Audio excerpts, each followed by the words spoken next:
تازہ ترین ویڈیوز کے لیے چینل کو سبسکرائب کر کے بیل آئیکن اور آل نوٹیفیکیشن پر کلک کریں تاکہ آپ کو ملے ہر خبر سب سے پہلے۔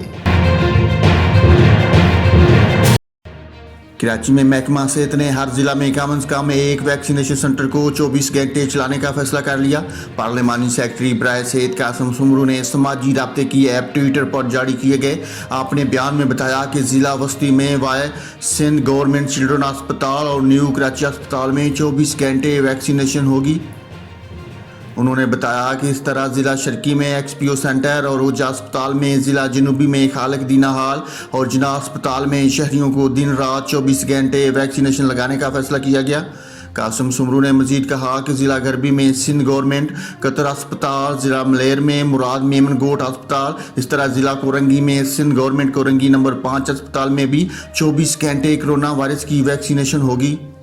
پارلیمانی سیکرٹری برائے صحت کا یہ بھی کہنا ہے کہ ان تمام ویکسینیشن سنٹر کو 24 گھنٹے چلانے کے لیے انتظامات کو حتمی شکل دی جا رہی ہے۔